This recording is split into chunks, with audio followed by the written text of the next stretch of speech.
Hey guys, and welcome to the channel. I am really excited to have with me light welterweight and undefeated European champ Sam Maxwell. How you doing, mate? I'm good. I'm good. Thanks for having me. No problem at all. Yeah, really good to have you on.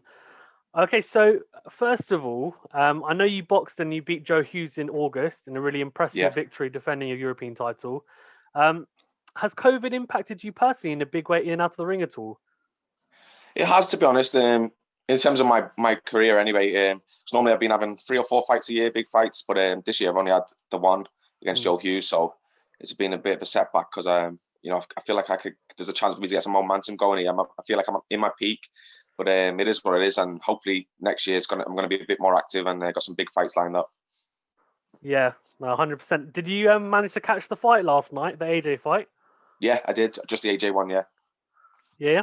What do you think of the fight and his win? I thought it was a good performance. Yeah, just he looks he's learning. You can tell he's learning at each fight, and I just thought it was a really good performance. I know Pulev, and I know he's an elite level boxer, and it was a good match, and I liked what AJ did, and landed some good shots to finish him in the end as well. Yeah, 100%. A lot of people say maybe he kind of merged his style from maybe the Ruiz 2 fight and his old style, I guess, more aggressive, Yeah, planting his feet. yeah, you can see that he was Yeah, boxing nice, but he's also putting them together a bit more than he did in the Ruiz fight. Definitely. yeah, 100%. Okay, before we move on, then I want to get your quick opinion on this actually. So, if AJ Fury was to happen next, Mm. who do you think wins and why? I think Fury. I just think he's the best heavyweight there is on the planet right now, and maybe one of the greatest of all time. Like he's that good, and yeah, I just think he causes a lot of problems for AJ. But it's heavyweight boxing, so anything can happen. And as we know, AJ's powerful enough to knock anyone out. But I just think it's definitely Fury's must be the favorite for that fight because he's some talent. Yeah, that's fair enough. Um, so how did you get into boxing actually? Do you mind touching on it briefly? Yeah, yeah. I started. I was born in London, lived in London until I was about 8, but I did kickboxing there, and I really enjoyed kickboxing. So when I moved to Liverpool, we found out where the nearest kickboxing gym was, and I started going there. And my cousin was going to a local boxing gym, and he told me, "Why don't I come down, try it out?" And I went down with him, and really enjoyed it. And then quit kickboxing and stuck at boxing, and I found something that I was really good at, and yeah, I just loved it from the first day I went. I know you fought in the WSBSS. Oh, I don't know if I said that right. But and WBF, you WSB. WSB, sorry, yes, of course. And you boxed Lomachenko, didn't you? In Yeah, for GB, yeah. Were you surprised at all about the Lopez victory? yeah. I thought Lopez was unreal, brilliant fight. I think I might be a bit biased. I had Lomachenko winning it, or like at least a draw. Like it could have gone either way, kind of fight. But I think he just left it too late to push on and attack Lopez. As soon as he started doing that, it was brilliant. It was crazy. It's like he just did nothing for 6 rounds and then pushed him back for 6 rounds. And I thought it was dependent on the last round. And Lopez dug deep and won that last round. So he could edge towards him. But what a fight! And yeah, I don't think that's the end of Lomachenko. I think he's going to be come back and he could be world champion again, 100%. Yeah, But it you was a might great fight. Really enjoyed that. 100%. Yeah, you might move Like, down. I guess maybe I don't know whether weight is an issue, being a bit too small. But I agree, it's a nip and tuck fight, wasn't it? You could have had it yeah, either way or a draw. if he pushed him back earlier, would Lopez have not been able to, like Jermaine, would he have been sharper? So Lomachenko wouldn't have pushed him back, or would it have made him tire earlier? Like it was a weird one. Yeah, they It was a both weird had one. injuries going into it as well, so I don't know whether that affected maybe Yeah, yeah. Lomachenko. He Lomachenko had had a surgery, shoulder. didn't he? Yeah, yeah, on Yeah. the shoulders. I don't know whether that happened, but yeah. So after your fight against Joe Hughes, I know you called out. Well, you mentioned Robbie Davis Jr. after. Is that the person you want next then? No, my next fight's going to be for the British title against British and Commonwealth title against Akeem Ennis-Brown. I Really, was going to really, mention really, that. really rival. Yeah, Yes, I was going to mention. I was actually going to. That was going to be one of my questions. Okay, so that fight's happening, yeah, hundred that percent. fight's happening. We just haven't had the date set, obviously, because of the waiting for BT to announce the show when their shows are happening, and then Warren will, set the shows up. So, but that's my next fight. Oh, that's a Everything's cracking signed and fight. sealed. Yeah, it's a Yeah, good fight. unification. Yeah, well, European, Commonwealth, British, as you said. So I know there's been a bit of back and forth as well. So how do Yeah, you think that fight goes then? I'm 100% confident in my ability to beat him. I think he's He's beat some top lads, some top names. He's fit, he's confident, he's awkward, but I just feel like I can beat him in every department, and that's what I plan to show. But I'll have to be at my best. I know that. I'm not going to underestimate him at all. I know I have to be at my best, but I will be. And yeah, I'm excited. It's a proper challenge, and I could be British and Commonwealth champion next year, early next year. Yeah, that's a really, really cracking fight. When are you looking to do that fight then? Do you know? I've been told that it's probably not going to be before February, but it'll be early. It'll be late February or March, 100%. Okay. Do you think having a crowd there? But sorry, go on. Yeah, I've just been taking over at home, but yeah, I'll really kick on in the new year, early January. I'll kick on, start camp then in preparation, ready for late Feb. Yeah, that's nice though, isn't it? Because you get a bit of time off for Christmas and New Year, and you don't have to worry too much about your weight. I'm sure you'll still be training, etc. But not having to really watch. Eat some roast potatoes. Yeah, exactly. Loads of carbs. Yeah, roast potatoes, Yorkshire puddings, all the good stuff. Yeah, man. Yeah. Okay, so that fight obviously, hopefully, should have a crowd or some type of crowd there. Do you think that'll make a bit of a difference? Because I know you fought with no crowd. How did you find it? Was it a bit eerie? Yeah, it didn't bother me. Like, it was a lot less stress, to be honest. I didn't have to sell any tickets. I didn't have to worry where everyone's sitting and everyone got in okay. It was just like a focus on the fight, but it was weird in terms like I could hear the commentary talking as I was fighting. That was weird. And you can hear their corner more, you can hear your corner more. It was a good experience, but I didn't mind it, to be honest. But 100%, it'll be nice to have my crowd there for when I'm in such a big fight.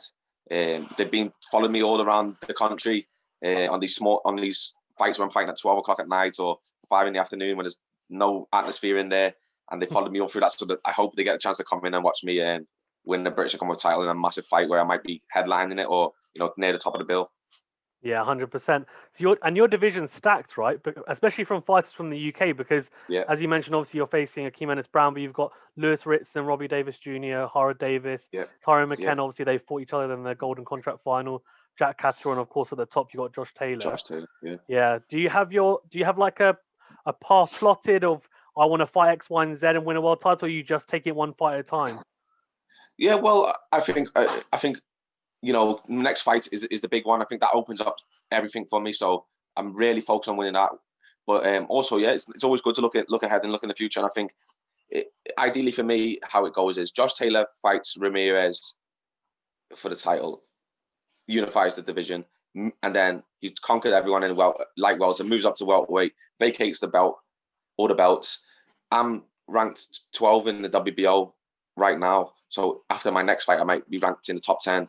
And I might get a chance to box for the vacant title against Jack Catterall or someone else in the top 10 of the WBO ranking. Like, it's a possibility, and that's what I'm going to visualize and just hope it comes true and aim towards that. Yeah, so the WBO route, I guess, is the more logical route to go, isn't it? Because I've got such a high ranking in there now because of my WBO European. So that's going to be my path to the world title if I get a shot. Definitely. Yeah. I just want to touch upon then, obviously, you said that really big fight, Josh Taylor versus Jose Ramirez. Obviously, Jack Catterall, I think, he agreed to step aside. I think he said, I don't know whether he's taken step aside money. I'm assuming he has. And then obviously whoever wins that agreed to fight him next. But as you said, they may move up, who knows, straight after. Who do you think is going to win out of Josh Taylor, Jose Ramirez? I've not seen much of Ramirez. I need to watch him, but I rate Josh Taylor really high. I think his whole career, he's beat some top names. I've seen some kind of stats saying his last 5 opponents were like 94 and 0 or something like that before he boxed them. Yeah. And it's just insane. That I think that's insane. And I back him definitely. Yeah, no, 100%. It'll be interesting to see actually whether he does, or whoever wins that fight does fight Jack Catterall next, or whether they move up. And then, as you said, Jack Catterall fights for a vacant belt. And then, you're in, right? Especially if you win your next fight, and I'm sure you'll be training really hard for that. So obviously it's COVID at the moment. You're waiting for your next fight. I want to find out a little bit about yourself actually in general. What do you do in your downtime? What's your hobbies and stuff that you get up to? You know what? I don't have many. I play on the computer. I've got a computer game. I like playing. I play the geekiest games. One of the cool ones I call them. I play Total War games, like real-time strategy war games. I just love them since I was a kid. I've always liked them. They're like League of Legends and stuff like that. No, like Rome Total War, Medieval Total War, stuff like that. Love all them kind of games. Proper near them. But Also, recently I bought myself a metal detector, so I've been metal detecting. Okay, that's really interesting. Have you found anything interesting? I found some loads of coins in one of the local parks. Like nothing too old, but like the oldest coin I've got is like from 1898 or something like that. I just think it's boss. Someone dropped it that many years ago when I found it. I mean, it's like it's fun. It's exciting. Yeah, exactly. So, and in terms of like training as well, then, so I'm assuming you've got an exemption as you're an Professional athlete. Yeah. you're a elite athlete, right? Yeah. So you must be able to go to boxing gyms, etc. But you can't go to the local ones, right? So has it been a bit difficult to be able to get out and about, or? Yeah, it's been difficult. Like I'm lucky because there's an amateur gym close to me, and I'm friends with the coach, and he lets me use it whenever I need to, and he lets his other elite pros use it as well. But I've mostly just been waking up, running, and luckily I'm sponsored by Ringside, so they sent me a punch bag and one of them spar bar reaction bags. So I just be going in the back garden when it's not too rainy and just training on that, taking over. That's what it's about. Like the last 3 weeks I've been running Monday, Wednesday, Friday. I'm doing circuits Tuesday, Thursday. Like I'm really training well at a level, keeping myself fit so that when I do start in January, I'll be flying. I'll be ready to go straight away. Yeah, but it has been difficult. My local gym, I go to council gym, and they've been shut for months. I think they're just opening up again now, but you have to like book in advance and find time slots. So it's not really going to be ideal. So I'm just going to keep doing what I'm doing, just training from home. Yeah, as you said, it's not ideal, is it? It's just a bit of a hassle, but it's good that Yeah. you're ticking along, because I know, especially during this time as well, there's obviously a temptation to, blow up on weight, and then it just becomes so hard to get back down, especially as you've got a big fight next as well. Like, it's a really Definitely. important fight that you've got. So I'm assuming it's a lot easier for you, right? Having to not worry about cutting weight during training camp when you do start. So it'll be good to be at a decent starting point, and then you can kind of work towards it. So that'll be good. Yeah, like just a lot of fighters, you see half their battle of their camp is weight management, trying to get the weight down from what they've blown up, and I just couldn't think of anything worse.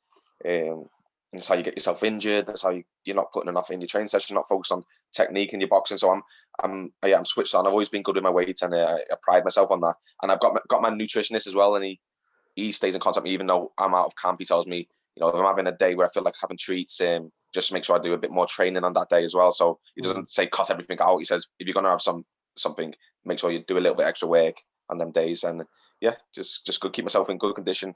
And I like people saying like through lockdown before I boxed Joe, people were saying you look in great shape, and I look fit and strong, and just from training on my own, and it was a good feeling, and I want to keep that feeling. Like people saying about me, saying I train hard even out of camp. Yeah, it's good.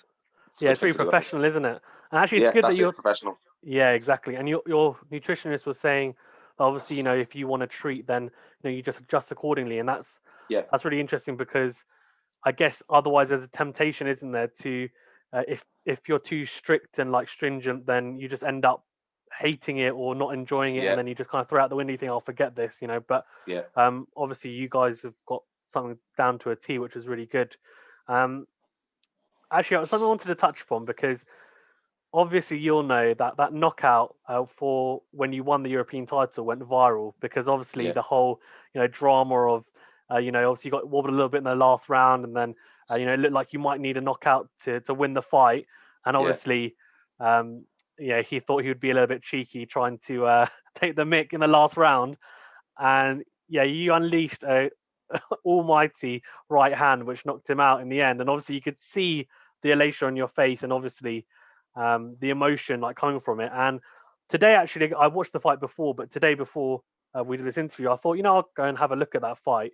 And I watched it, and I was a little bit touched, actually. So I wanted to get your opinion on how it felt, just that whole fight, and maybe going into that last round, and then also the moment where you knew you knocked him out, and you knew, actually, I'm the European champ. Yeah, well, I think the problem is going into the fight, I hadn't fought anyone that could beat me. Like I'd boxed loads of journeymen, loads of people not my level, and I was knocking everyone out. And I went into that fight with that same kind of mentality. I didn't know much about Sabiri. There was no tape on him. It was a change of opponent, so I just thought, going to be same again. Go in, land some shots, knock him out, and straight away, as soon as I got in the ring, I knew this is different. And he just exploded on me. Power of every shot straight away, caught me cold, and it just didn't get me. So it's like if it would, I might have had a few rounds where I realized and eased myself into it, realized, okay, this guy's good. I need to work on, because he started so fast and it all went so wrong so early. Like, got knocked down first and second round. It just threw all the game plan out out the window, and it was just about trying trying not to make mistakes, but also getting frustrated with him, showboating all the time. So I'm trying to land more shots, but then when I do try and let shots go, he's letting power shots go. So it was so hard. And and Danny got back to the 10th round, and my coach was like, basically implying I need a knockout to win. He said, "What he said, you need the big last round here, Sam." So I was like, "Okay, that I know. I need to wear it in this round. I need to win this round big." And then I got wobbled in the last round, and I just thought, "Oh my gosh!" And he started showboating even more. But I think it was because he was a bit tired as well. Because if he was fit and strong, he would have just jumped on me and dominated the round. But he was a bit tired, so he just took it off, showboating, and I just was thinking in my head, please, just one shot. Just let me catch me this one shot. I was doing a few feints, and I just let the 1-2 go, and it landed. It couldn't have landed any better. At that exact moment, he goes to throw. He steps in, so it adds to the power, and just couldn't ask for more perfect thing to happen. And it was just the elation, like the relief from me. I just was like, oh, because I was supposed to win. Do you mean all my fans are here? It was my big fight, getting a title, and Warren's put me on a big show. And it was all going wrong, and so it was just all relief flooding in after that. Yeah, I could see it almost on your face. You were when you dropped to your knees, and it was relief, but it was just happiness, and you were just like, I can't believe it almost. But it was it was great. It was just great to watch. Someone, you have to say, as a fan, because it gets shared a lot of the time as well, and someone shared it on Facebook yesterday. So I put it on my Instagram. All I get from that is just amazing responses. Everyone's just so nice to me, and it inspires a lot of people. And people are just so happy for me. I always get nice comments on it, so it makes me feel good. Like and it's got like 4.3 million views. That one that got shared on Facebook. I think there's a few different versions where they all went viral. Oh no! Like, I remember growing up, and I'm watching fights where I've watched a few Andy Lee one, Carl Froch. Like dramatic late knockouts in the fights they're losing, and I'm part of that now. Kids would have been watching that fight me, and it's mad. I'm joined. Yeah, that's joined in history, kind of. Yeah, that's true actually. Yeah, Froch and Andy Lee. Yeah, they're 200%, weren't they? Well, they're losing. They needed something late on, and they got it. Big shots. Yeah. Yeah. Well, not bad company to be in, is it? No, 100%. Great company. So I want to touch upon actually, because you're talking about Frank Warren. So obviously, Anthony Yarde, who's one of the big BT fighters, obviously was upset by Lyndon Arthur last week. Did you watch the fight at all? Were you surprised? Yeah, I watched it. Yeah, I was surprised with Yarde. Yeah, he tried to box Lyndon. Lyndon's brilliant at. Lyndon's jab, we all know Lyndon's jab is world class, and he just had the jab match with him. It was just mad. I thought Lyndon won. Never won any of the rounds clear, but he won all the rounds by a little bit, like a few jabs. And I think the only round that was won very clear was the 12th round, which Yarde won. But that was the only dominant round by either of them. And I thought Lyndon won the fight, and clearly, because Yarde just complete the wrong tactics, and I just don't get it. Yeah, I think it was a lot of people were surprised that, as you said, he was trying to out jab a jabber, especially when he's giving up reach as well, isn't he? So they're surprised that he didn't go in and kind of fight on the inside more, which is interesting. And then his corner should have seen that. They get a better eye view than him. They should switch things up, and just the whole way he's reacted after the fight as well. It's done him no favors. Like, all I see on Twitter is just people just saying like are against him even more so, because he was just not humble at all. He took Lyndon standing there being even as he won the fight, and he's still just being humble and letting Yarde talk. And I think, you know what, it was a mad one. Yeah, you know what, the interview straight after that BT, I have to say, that is one of the things that I've loved about this lockdown a little bit. Is it's so awkward though, isn't it? Because you've got obviously the winner and the loser, and the loser doesn't want to be there. The loser wants to go home, and then the winner obviously is standing there, and he's kind of like probably trying. He doesn't want to say nothing too yeah, bad. Like exactly. Yeah, to upset the other guy, especially as the two ones I watched, especially were the Dubois Joyce one and Lyndon Arthur and Anthony Yarde, and obviously the underdogs won. And even though obviously they were evenly matched, I'd say, in Yeah. terms of the matchups. But yeah, I mean, it was just so awkward watching it, and you could just see, especially Yarde, as he said, I think probably just emotional straight after, but he was like, no, basically, Yeah. robbery won, etc. And fair enough, he's entitled to his opinion. Something that's come out of this, there's a big fallout about Tunde being his trainer, etc. So there's a couple of opinions that have come out from it. One saying, look, they should just let him go. The other one is they should add to it, similar to how AJ did, where he added Angel Fernandez to obviously Robin McCracken and whoever else. What's your opinion on, as a fighter as well? What's your outlook? Well, about them, I think there's a lot of ego there. So then that'll really harm, like trying to add people and stuff like that. There's too much ego going on. But yeah, in terms of if I was with my coach, it's a lot of the time it's about he obviously likes training with Tunde. They got a good bond. They train well. They get him fit. He's strong. He looks good. He's got someone who supports him through anything. So that's a massive part of boxing, not just the tactical side. That just feeling good in training and getting up and going to training and enjoying every day is good. But yeah, I definitely feel like they could benefit from adding someone or adding something different view into the camp. Because at the higher level, like he was against Lyndon, there you need a little edge or some different kind of look, some different tactic, which he just didn't have. They just were carried on with a losing game plan, and then complained that the result was against them. But they should have seen after 6-7 rounds that they need to change something up and go with it, but they didn't. They just stuck out what they were doing. Yeah, interesting, isn't it? I don't know what I'd do. I think I would, because they're a great team. I think they should sit down, put the egos aside, and bring someone in. I think that's what I'd do. Bring someone in and say, what do we need? We need someone with maybe. Yeah, I don't know. Yeah, I don't know. It's funny actually. Tunde and so Spencer Fearon, they've got their own like YouTube channel and podcast called The Fight Is Right.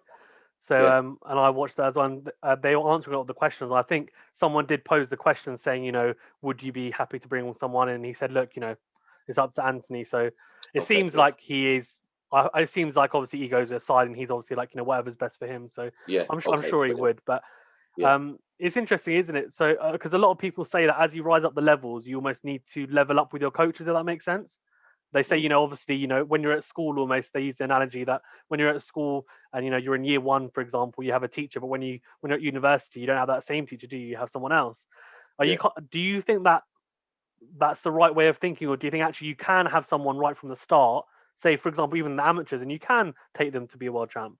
Because it has happened, I guess. But the coach, like you said, the boxer's going to be leveling up, but the coach needs to level up as well. He needs to be studying and think about what his fighter can do and what they need to work on, and don't just focus on what they're good at and what's been going well. Like think of what they can improve, how they can improve camp or improve the pad sessions, or try different things in sparring. Like, so they've both got to level up. But I think because they were doing so well, they nearly beat Kovalev. So they might not felt like they needed to change anything, but I think looking at this, they've got to understand that they need to change something, and might see them level up next fight. Yeah, if we were talking about a rematch, but it wasn't the most entertaining fight really for a rematch. I think Lyndon should just move on and then go to bigger things, and Yarde will have to go a different way. Yeah, I think, I don't know whether it's true or not, but everyone's saying that apparently there's a contract that Lyndon signed. Yeah. So if he lost, then there'll be a rematch. So I guess it will be an intriguing rematch if it does happen. Yeah. Anyway, as you said, it wasn't the most exciting. Different this time. He'll have to, wouldn't he? Yeah. Yeah. And I don't know. I've seen some interviews. Lyndon was saying he hurt his hand, didn't he? Yeah, he did. So his right hand, he hurt it. Yeah. He landed a few really good right hands, like only about 3 in the whole fight. Yeah. But so that maybe he did have a sore hand because he literally didn't capitalize on it at all, and he did land it well when he threw it, but he just didn't throw it. Yeah, 100%. Okay, is there anything else you want to touch on before we wrap up? Maybe a couple of words for Akeem Ennis-Brown as well. What can I say, Akeem? Because I'm enjoying the moment because I'm coming to the peak of my career now. These are the big fights, and this one's going to be like a a goodie versus baddie. Like I can't wait for the press conferences with him and the energy they're gonna bring. But I can't wait, and I just want him to know. Yeah, I want him to know I'm gonna be at my best, and there's no doubt I'm gonna be taking them titles home next year. You know, since I was a kid, I've been watching TV the fights on Sky with Frank Warren and watching the British title, and I've always wanted to get to that level and win that title. And you know, I only need to move him out of the way, and then I've achieved my dream. So he's getting moved out of the way, 100%. I can't wait coming for them belts. Oh, I can't wait. I really can't wait. As well, in my gym, I had a lad called John Watson Jr. He was like my role model. He was the ABA champ in the amateurs, and then he turned pro. And he boxed for the British title twice. He boxed Gavin Rees from Wales when Gavin was like at the top of his game, and he lost to him and got stopped in the 11th round. And then he boxed Andy Croller for the British title and got stopped in the 7th. But both Rees came really close against Croller. He was a bit further away, but he challenged for the British title twice. And I've always had that in my head, like I want to match Watso and go one better than him. And he always says that he believes I'm going to go further than him. And you know, this fight's my destiny to do that, and I'm excited. 100%, yeah. Oh, I can't wait for that fight. Cool. Anything else you want to say before we wrap up? No, I'm good, bro. And thanks for having me on. No problem. Thank you so much for being on as well. A pleasure. And yeah, I can't wait to touch base with you. Yeah, for sure. For your next fight. Have a great Christmas and New Year if I don't speak to you anyway. Thank you. You too, mate. Thanks, mate. Cheers. Cheers.